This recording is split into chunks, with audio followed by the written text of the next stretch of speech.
The real Red Riding Hood, she was hunted for knowing too much. They called her Little Red, but there was nothing little about her story. Before the fairy tale softened her name into something innocent, something sweet, she was just a girl trying to deliver a secret that could have shaken a kingdom. She lived on the edge of a forest that everyone feared, not because of wolves, but because of what the soldiers had buried there. The path to her grandmother's house wasn't a fairy tale route with birds chirping and flowers blooming. It was silent, always silent. And the silence wasn't peace, it was warning. Her real name was Adeline, a name lost to time. Her mother didn't sew her a red cloak because it was cute. It was a warning sign. Red meant danger, to others and to her. The cloak made her visible, a moving target. If something happened to her, people would know, and people were already watching. In the village, whispers followed her. Not because she was bad, but because she knew things children weren't supposed to know. She listened too closely when men spoke of politics. She lingered near doors that were supposed to be closed. And worst of all, she asked questions about the missing women, about the forest, about why her grandmother had suddenly been moved to a cottage deep in the woods instead of staying near town. No one gave her answers, but they gave her looks. And one day, a stranger. He wasn't a wolf, but he wore a hunter's cloak, tall, silent, and always just far enough behind her that she could pretend he wasn't following. But he was. She first noticed him when she left bread at the chapel, then again when she fetched water from the well, and again when she started walking the path to the forest. Her grandmother, once a midwife to noble families, had been cast out, accused of witchcraft, not the broomstick-flying, spell-casting kind. No, this was the kind where you know too much, where you've seen what a lord's son did to a servant girl, where you helped a lady abort a child that shouldn't have existed. Her knowledge was dangerous, her silence even more so. Adeline had been carrying letters for her, not love notes, confessions, names, dates, records of things that were never supposed to be written down. If anyone found them, it would mean prison, or worse. Her grandmother told her, "If they catch you, burn the papers. Don't let the truth live longer than you." But Adeline had never feared the truth, only the lies people killed to protect. That day, the day the story begins, she left her village at dawn. The basket on her arm wasn't filled with cake and wine. It carried ink, a sealed letter, and an old dagger hidden beneath cloth. She wore the red cloak, not for tradition, for protection. The forest wasn't quiet that morning. It breathed. Wind bent the branches like they were whispering secrets. Crows circled, not for prey, but as messengers. She knew the signs, and she knew she was being watched. The hunter appeared again. Only this time, he spoke. "Going somewhere important?" he asked, voice too calm. She didn't answer, just walked faster, but he stayed with her, step for step, wordless, pressing. She clutched the handle of the basket harder, her fingers brushing the dagger's hilt. "What's in the basket?" he asked. "Bread," she lied. "Bread for a witch?" He smiled, but it didn't reach his eyes. "They say your grandmother can see the future, but not her own fate." Adeline stopped, turned. "She sees enough." He stepped closer. "Tell her something for me.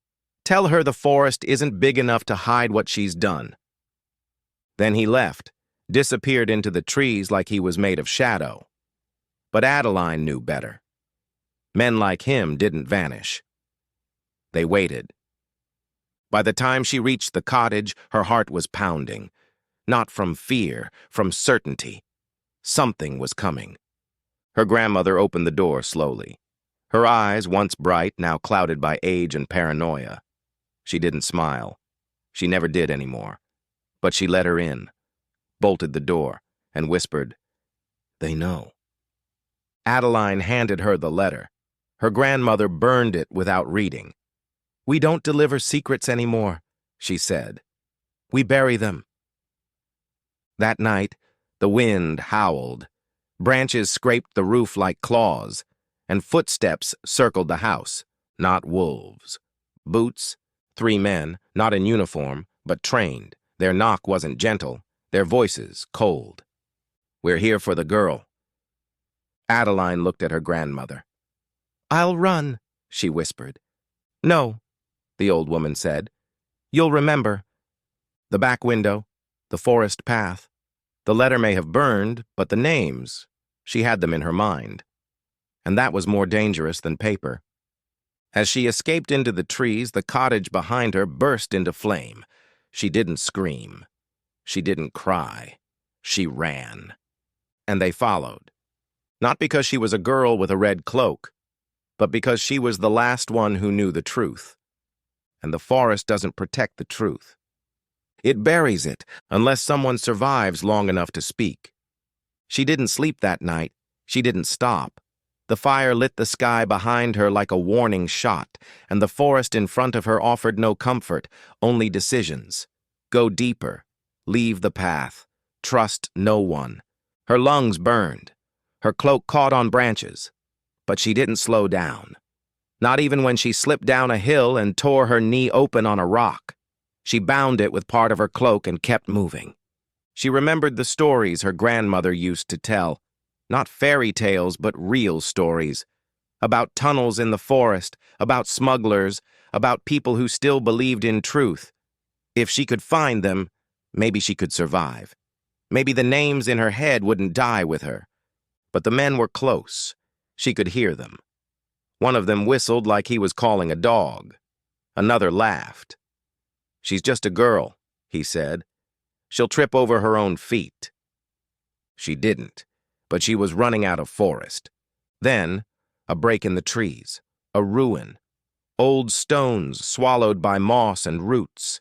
She ducked inside, pressed her back against the cold wall and held her breath. The footsteps got closer, then stopped. A pause. A silence so thick it pressed against her chest. Then a voice. A new one. "You're not supposed to be here." She spun, dagger in hand, but it wasn't a soldier. It was a boy. Her age. Dirty, bruised, but sharp-eyed. "They're looking for you," he said. "How do you know?" "Because they're always looking, for anyone who remembers." He led her through a tunnel hidden beneath the stones, crawling, dark, smelling of earth and iron. "Who are you?" she asked. "Call me Fox," he said. "Everyone here has a name that's easy to forget." They emerged into a clearing deeper in the forest. A camp. Small. Hidden. People with scars and stories. A woman sharpening a blade, a man with burns along his arm, and at the center, a map. Fox pointed to it. "That's where they'll go next. The next house, the next witness. They're erasing everything." Adeline looked at the map, then at Fox. "They won't erase me." "Not if you stay here," he said. "I didn't come to hide." She traced the lines on the map. "They burned my grandmother. They're hunting me. But they don't know. I remember every name." The camp went quiet. All eyes on her. Fox didn't smile, but he nodded. "Then let's make sure they never forget." The next morning, the air was colder. Not just in temperature, but in tension. The camp wasn't resting. It was moving, packing, erasing signs it ever existed. Adeline helped. She wasn't a guest anymore. She was part of the story. Fox handed her a list.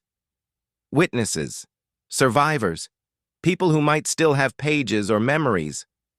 She scanned it. Half the names were marked. Gone. But the other half, they were places to go. Threads to pull. "We split up," Fox said. "Faster that way?" They gave her a new cloak. Brown. Not red. Red was too loud now. She folded it carefully and kept it in her pack. A reminder. Not a disguise. Her first destination was a farm at the edge of the hills, quiet, forgotten. But the woman who lived there had once served at court. Adeline approached cautiously, but the old woman saw through her before a word was spoken. "You wear her eyes," the woman said. "The midwife's. She was braver than the nobles ever knew." Adeline didn't lie. She gave names, places, memories. The woman didn't write anything down, but she whispered. "They're not just burning people. They're rewriting records, sealing archives, pretending none of it happened, and the man behind it—" She trailed off, looked around, lowered her voice. "They call him the Wolf, because he doesn't need to howl. Just wait and devour." Adeline left before sunset, but she didn't go back to the camp. She followed the trail of the wolf. The second house she reached was already ash, burned days ago, no survivors, but carved into the tree nearby was a symbol she recognized, the mark her grandmother taught her. "Still alive," she whispered, "still fighting." But she wasn't alone. A rustle behind her, a whisper. Then, the hunter. The same one from the forest path, his blade drawn, smile colder than winter. "You're making quite a mess," he said. "All this running, all this remembering." She didn't flinch. "You're scared. Or you wouldn't be here." "Not scared," he said. "Just thorough." She backed into the trees. He followed, and from the shadows, another voice. "Let her go." Fox, a blur, a fight, steel and branches, blood on bark. Adeline ran, again, but this time she wasn't alone. She had a name for her enemy, and a reason to keep going. The truth wasn't safe in silence. It needed a voice, and she was done being quiet. They didn't stop bleeding until the next morning. Fox's arm had taken the worst of it, a deep cut that nearly reached the bone. But he didn't complain. They found shelter beneath an old charcoal pit, blackened stones forming a crude roof over their heads. Adeline cleaned the wound with rainwater and wrapped it tight. Her hands shook, but not from fear, from rage. "They won't stop," she whispered. "Even if we burn their records, even if we say the names aloud, they'll just rewrite it all again." Fox looked up at her, pale, in pain, but still focused. "Then we don't just say the names. We teach others to carry them. We make them bigger than the books they're trying to burn." That night, as Fox slept in the corner of the cave, Adeline took out her red cloak. The threads were frayed, the edges torn from running, but it was still red, still defiant. She cut a strip from the hem and tied it to a nearby tree. A sign. A message to anyone else running through these woods. "I'm still here." The next day, they didn't go back to the camp. The camp was compromised. They all knew it. Instead, they set out for the village of Carrow's Bend, a river town whispered about by traders. It was said to be neutral, forgotten by the crown, and avoided by soldiers. But when they arrived, something was wrong. The streets were too clean, the shutters too closed, no children played, no elders gathered. Fox felt it first. "It's been wiped," he said. "Not burned, erased." In the center of the town square stood a statue, a woman holding a book, her face chiseled with strength. Adeline stared at it, frozen. "That's her," she whispered. "That's the woman from the second name on the list." But someone had scratched out the plaque. Only one word remained legible. "Liar." Behind them, a voice. "You made her a martyr. That's worse than killing her." Adeline turned. A man stood there, not a soldier, not a hunter, but worse. The wolf. He didn't wear a uniform, he didn't carry a weapon, but his eyes were colder than iron. "You don't know what you've done," he said, stepping forward. "You think you're spreading truth, But truth without order is chaos, and chaos burns everything.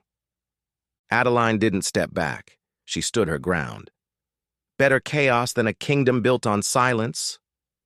The wolf nodded slowly. You sound like her, your grandmother.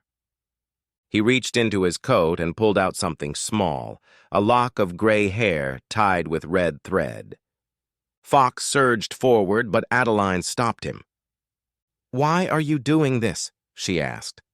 The wolf tilted his head. Because I remember too much. Because if people knew what really happened, the rapes, the cover-ups, the treaties written in blood, they'd burn the kingdom to the ground. I'm the dam holding it all back. Then maybe it's time to let it flood, she whispered. He smiled. You'll regret that. Then from behind the statue, 4 men stepped out, armed, waiting. Adeline grabbed Fox's hand. Run! But this time Fox didn't run. He pulled her behind him. No, he said, not anymore. He pulled a flare from his coat and launched it into the sky. The red smoke curled above Caro's Bend like a signal fire. And then, footsteps, not boots, dozens of them. From alleys, from behind doors, from cellar hatches. People, villagers, survivors, all wearing red. The wolf's smile vanished. Adeline stepped forward. You can kill a midwife. You can burn a house, but you can't stop a memory that refuses to die. And in that moment, the silence broke. Voices rose, names were shouted, truth, once whispered, now screamed, and the wolf, the man who had stalked her story from the shadows, finally looked afraid. The wolf ran. Not immediately, not like a coward, but like a man who understood power was shifting. He saw the red cloaks in the crowd, saw the fire in their eyes, and knew the truth could no longer be contained. He turned, vanished into the shadows behind Caro's Bend, slipping through hidden alleys like smoke. Adeline didn't chase him, not yet. She stood in the center of the square, surrounded by the people who'd once been too scared to speak. Now they shouted names, names of daughters and sisters, of midwives and teachers, of women who had vanished and were written off as mad, or dead, or worse. Fox limped up beside her, pale but standing. He's not finished, he said. He'll go underground, rewrite again. Then we go louder, Adeline said. We go public. That night, Caro's Bend burned again, but not in fear, in revolution. They lit signal fires in the hills. They sent runners to nearby towns. The red cloaks spread. Survivors came out of hiding. Names once whispered behind locked doors now rang through village streets. The red strip tied to a tree became a symbol, not just of resistance, of memory. Adeline took Fox's map and marked the last name she hadn't visited. A name her grandmother had once circled in red. Belmont Keep. The Royal Archive. She knew what she had to do. They traveled for 5 days, evading patrols, hiding by day, moving by night. And when they reached the stone gates of the archive, it wasn't empty. It was guarded, not by soldiers, by scribes, men and women paid to keep the records or erase them. Adeline approached the head scribe. He didn't flinch. He recognized her. You've made a mess, he said. The court wants your head. She handed him a list, a piece of paper she'd rewritten over and over in her head since her grandmother died. These are their names. You can burn the books, but this list lives in every red cloak between here and the mountain. The scribe stared at it. His eyes narrowed, then he motioned for her to follow. Beneath the keep was a vault, cold, dusty, forgotten, shelves lined with banned histories, classified letters, sealed court testimonies, and in the center, a table. He unrolled a scroll. This is the first accusation against your grandmother, he said. They buried it under trade disputes, but it's here. Adeline didn't cry. She didn't shake. She nodded. Then we bring it back." She began copying it, by hand, line by line. Behind her others entered, Fox, the survivors, even the old woman from the hills.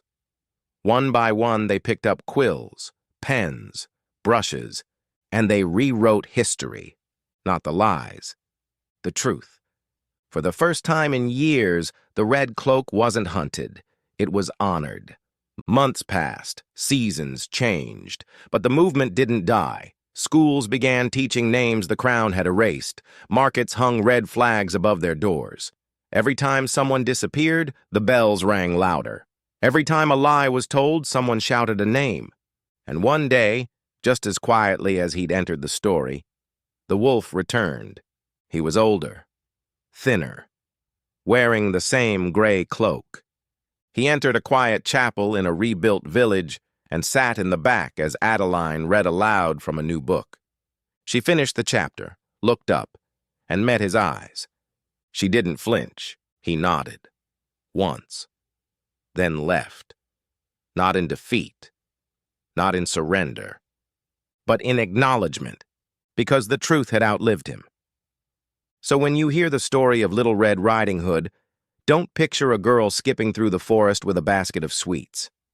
Picture a witness, a runner, a rebel.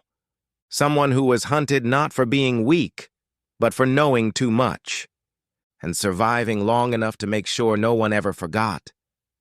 If you're still listening, and you believe stories like this deserve to be told, shared, and remembered, then you know what to do.